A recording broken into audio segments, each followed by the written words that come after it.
Today we're going to talk about balancing time and money. So balancing time and money. Should you put sweat equity into your flips? How many estimates should you get for a job? Licensed contractor versus subcontractor. When to use which? Should you just go with the cheapest estimate?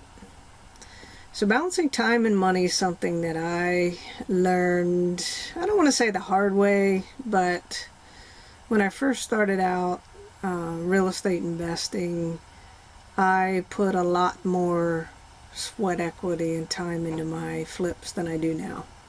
Because I've learned a lot.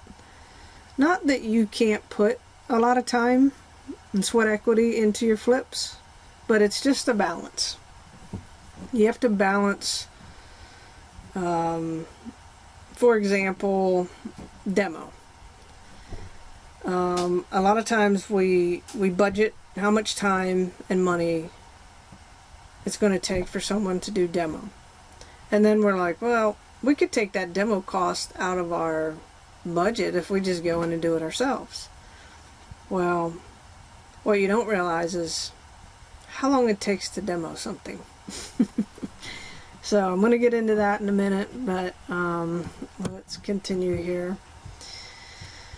So sweat equity. How much is your time worth? Weigh the advantages and disadvantages of putting your time into your rehabs. Evaluate your project's time and budget and how confident you are in your ability to get the job done quick and with the quality you expect of others if you're going to do something yourself.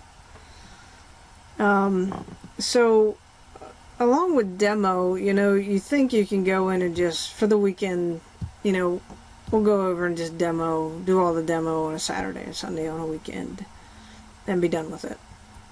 Well, what you don't consider is, or what you need to consider is, number one, if you have another job, your weekends are precious. Your weekends are time for you to go out and look for other real estate opportunities. You can go see houses, you can go inspect houses, you can go network, you can get some administrative stuff done, all this other stuff. But if you're taking the time to go over and do all the demo in this one project you have going on, then, weigh that. Is it worth me going over to do this demo, or should I be putting my time and energy into something else, finding more projects to do? So just kind of consider that when you're thinking about taking on a job yourself. Things like putting in cabinets in your kitchen. You have this budget, and whatever that budget is, I'm just going to pick a number, $5,000. And it's going to take 3 days, $5,000. Well, you're like, well, same thing. I can put cabinets up. No big deal, right? I can go get some cabinets from somewhere. Well, think about how long that's going to take you to do it versus a professional. So a professional, they do this all the time. They've learned all of the do's and don'ts about installing cabinets. They install the uppers first, the base cabinets first. How do you get them lined up? Where do you screw the uppers in that makes them very secure? How to screw them together? How to get the doors aligned? There's a lot to putting in cabinets. Drilling out the back so that there's holes for the pipes for the sink. Getting them level and square and true. There's a lot to putting up cabinets. So when you think about how long it's going to take a professional who can come in and do this job in 2 days, what if it takes you 3 weeks to do the cabinets? because you've never done it before. or even if you have done it before. If you have, then you know how long it takes. And a lot of times these companies will demo your cabinets for you. They'll take the stuff out and put it back in, and they can do that in 2 or 3 days. But let's say it takes you 3 weeks. So you've got to weigh that time and money. So if you budget something that takes 3 days, $5,000, and you think that it's going to save you by going in and doing it yourself, and it takes you 3 weeks, 3 weeks is taken away from other things you could be doing. You could be acquiring more properties. You could be doing the administrative stuff. There's lots of stuff that you could be doing. But if you try to do this yourself, not saying you couldn't do it, not saying you can't save money, but just weigh the odds. When you get estimates from companies, and I'm going to talk about estimates in a minute, but let's just talk about the cabinets. Get everything in writing, number one, and get the labor separate from the material. How much are the cabinets costing them? How much is the labor to install them? Then when you think about doing it yourself, then you can compare, that the labor, obviously, your time is worth money, but on paper, your time is free. Paying a contractor to do it, obviously, is whatever their labor cost is. So the material. So that's what it comes down to now, is the material. How much does it cost the cabinet company? A lot of times, when you actually look at it, yes, they're going to add in management fees, maybe even the cost of going to get the cabinets, but a lot of times they can get the cabinets cheaper because they get them all the time, so they get a significant discount. Or they have a manufacturing plant themselves and they make the cabinets. So a lot of times they can get the cabinets cheaper than you can. So you think you're saving money on the material, but you're not. You've got to go get it. You've got to go get it to the job site. These cabinets aren't light either. So you've got to have the truck or the trailer, or have them delivered. And then you got to take them out. Sometimes if you get them really cheap, you have to assemble them yourself. Then you've got time assembling the cabinets. So just think about these things, and think about if it were to take you 3 weeks. Well, that's going to potentially delay some other things in your project. So let's say your whole project was 3 months. But because of these things you want to take on yourself, it ends up that your project takes you 6 months or a year. So you're budgeting holding costs, and think about holding costs. You have taxes and insurance that you're paying. Maybe you've got a loan out on it, so you've got interest that you're paying. You've got utilities that you're paying. You need to keep the yard mowed. You need to keep electric on, water on, so you're paying utilities.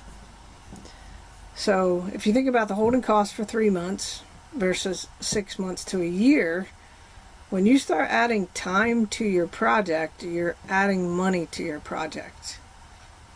So that money you think you're saving in labor, you're spending in holding costs. Plus, you're not spending your time going out looking for other opportunities. So just think about that. Weigh time and money. And because if you want this job done in 3 months, it's a lot of times it's better to just pay someone to do it in 3 days, something that could take you 3 weeks. Not all jobs will be like that, but kitchen cabinets, even demo, you think it's just going to take you a weekend, but a lot of times, if you think about disconnecting plumbing and electrical, and you can't just start going in there throwing around a sledgehammer. You don't want to hit or cut wires in your wall or plumbing. You don't want to just start tearing out cabinets because, again, plumbing and electrical, you've got to be careful. So it can end up taking longer than you think. Plus, don't forget your dumpster fees. Because not everyone, like I said, has a trailer that can haul off the debris. So think about these things when you're thinking about doing things yourself. Definitely evaluate your time. Like I said, your time and budget is for 3 months. But if you start doing stuff yourself, that could start to add on time, which essentially and ultimately adds money to your project. How many estimates should you get? When you are getting estimates, get multiple estimates. I always suggest at least 3, because then you've always got a mid-range that you can go with. Where to look for estimates, what to know about the estimates you're getting, what types of estimates. So know if your project, even if you have to go to the city or ask somebody, ask a contractor, is this a licensed activity? Do I need to get permits for this job? Because that will tell you who you need to get estimates from. If it's an AC, and I'm going to show you this in a minute. In fact, let's just flip over to that page here. If it's a major license repair, AC, plumbing, roofing, windows, electrical, that kind of stuff, if you need to pull a permit, you should use a licensed contractor so that they can pull the permit and close the permit out. Even if it's just a rehab you're doing for a rental, someday you're going to want to sell that property. And a lot of times you'll need to prove that it was like an AC job or a repipe job was done by a licensed contractor, because they're going to want to pull a permit. They're going to want to see a permit on file and see that that permit was closed. That will help get a clear title. That will help if the buyer needs to get financing. That will help in that process. Because permits help to prove the age of things, and a lot of financial institutions ask for that information. So regardless of it being a licensed job, we always suggest that you use someone insured. So they at least need to be insured. And if it's something major, like those things listed, AC, plumbing, roofing, electrical, we do get someone licensed. But if it's a non-licensed job, like demo or non-structural framing, painting, flooring work, we do suggest that you get someone insured. And all of these things can affect the bottom line of the estimate that you're getting, because licensed contractors, they have a management fee.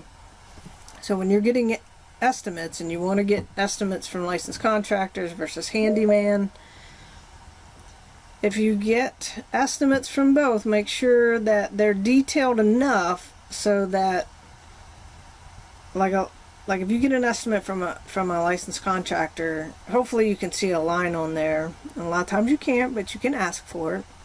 What's your management fee? Which part of this is your management fee? What's the material? What's the labor? What's the permit fee? If you get all those things broken out, and then you get an estimate. So non-structural framing. Okay, you just want a new wall put up because you want to divide a room in half. And if you're going to put plumbing in that wall, then sometimes you do need it licensed. You do need to have it permitted. So be careful with framing. If you're putting a door in, it might need to be permitted. So let's go with flooring. Let's use that as an example. If you're going to use a licensed contractor for your flooring, they're going to tack on management fees and that kind of thing. Whereas someone who's not licensed may not have a management fee, but they do need to pay for their insurance. So you can compare apples to apples. This estimate won't have management fees, so to speak, but the licensed contractor estimate will. So if you can get your estimates detailed enough to where you can compare apples to apples, then you can start, filtering through the estimates and really picking a good, fair estimate. And how to protect yourself, make sure that if it is licensed work, that you do get a licensed contractor and you do go out, do your due diligence, make sure their license is still active, make sure it's not expired, make sure that they send you proof of insurance. And I know that in Kim's course, if you're taking Kim's courses, she'll go over this in a lot more detail, but just protect yourself. If you're going to use a handyman, get a copy of a release and have them sign a release. But we'd like to use people who are insured. So should you go with just the cheapest estimate? And I think we just covered that. Not always, because the cheapest estimate doesn't always mean that they're going to do the best quality of work. It doesn't mean they're going to get the job done the fastest. So time and money right there. You think you're saving on money, but they may take longer. They may have rework to do. And because they're not licensed and insured, they could say, well, we did what you asked us to, now pay us. And they'll leave. Not all handyman type people are like that, but that's the risk. And you have nothing to go back on them. They don't guarantee their work. There's no insurance. There's no... Just make sure you protect yourself. And sometimes it's worth paying a little bit more for someone who's insured. And sometimes paying for someone who's licensed. But get references from people you get estimates from.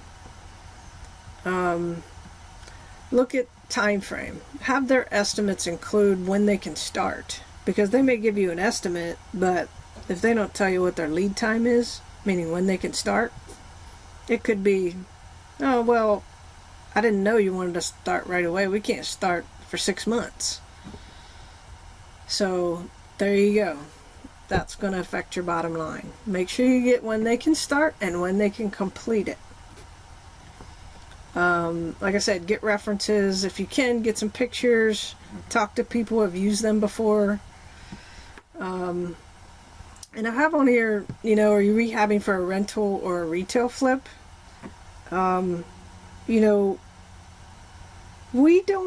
not a big difference between our rental flips and our retail flips, but there is.